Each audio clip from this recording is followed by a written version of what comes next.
Hey guys, उम्मीद है आप खुद को साफ और सेफ दोनों रख रहे हैं। बहुत जरूरी है हम सबका इस वायरस से बचना, जागरूक रहना और इससे जुड़ी हर खबर के बारे में पता होना। इसलिए हेलो लाया है fight against corona virus initiative, जिसके जरिए आपको इस वायरस से जुड़े हर सेफ्टी मेजर और हर खबर के बारे में रेगुलर अपडेट्स मिलते रहेंगे। Stay safe. Download the hello app now.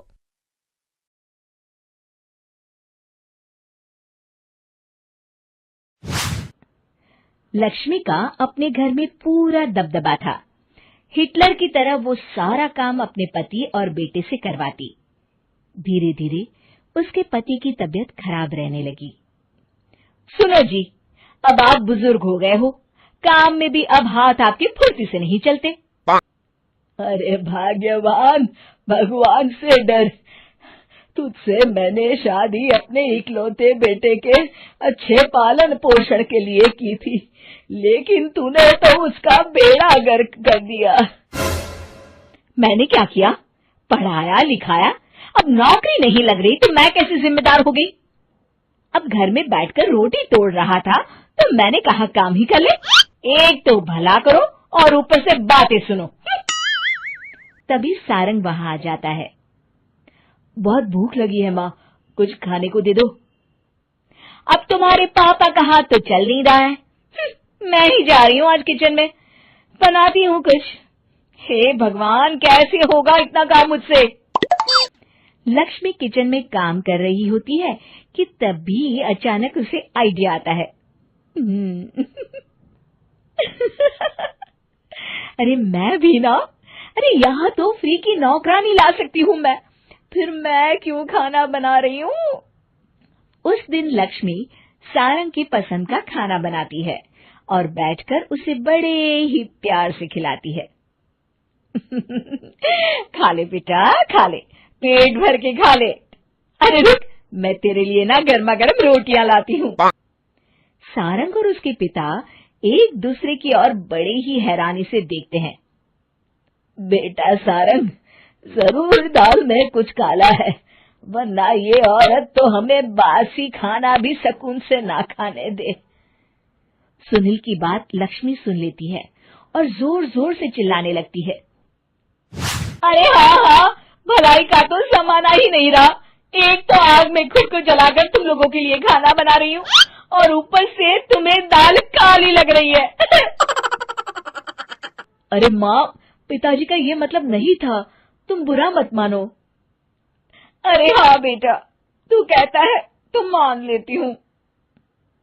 Lakshmi Sarang के पास बड़े ही प्यार से बैठ जाती है और फिर कहती है, बेटा मैंने ना तेरी शादी करने की सोच ली है।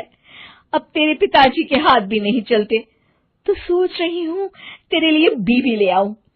अब पता नहीं ना मैं भी कब मर जाऊं। अब ऐसे भाग्य भी कहाँ है हमारे। क्या कहा?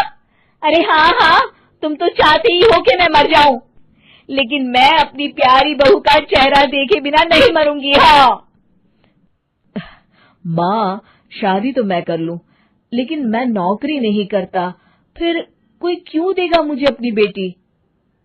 अरे क्यों नहीं देगा बेटी? इतना बड़ा घर, खेल खलियान है, किस चीज की कमी है हमारे पास? जो आएगी राज करेगी, राज। हम तो ना कर पाए राज, ये बोलो कि एक और नौकर तुम्हारे पास आ जाएगा। मैं कहती हूँ चुप हो जाओ।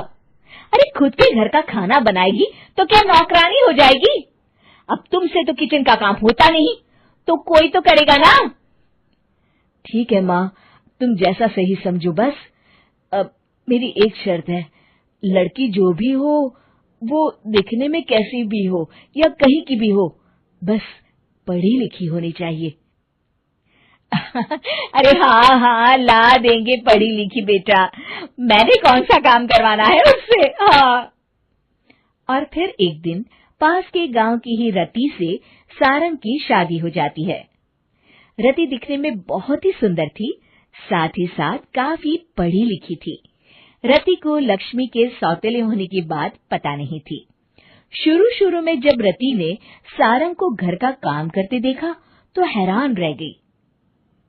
अरे, ये तो अच्छी बात है कि आप घर का काम करते हैं, लेकिन मैं तो घर में ही हूं ना, आप क्यों कर रहे हैं जी? जाइए, आप नौकरी के लिए अप्लाई कीजिए ना। तभी लक्ष्मी वहां आ जाती है। अरे रति बहू, करने दे उसे काम। और हाँ, मेरे घर के कुछ नियम है, कायदे हैं, यहाँ बीच में ना ही बोलो तो तुम्हारे लिए अच्छा होगा। रति को लक्ष्मी की बात कुछ अजीब सी लगती है। वो समझ नहीं पाती है कि वो ऐसा व्यवहार क्यों कर रही है, लेकिन उसे लक्ष्मी के सौतेले होने के बारे में कुछ पता नहीं चलता है। फिर एक दिन तो हद ही हो जाती है।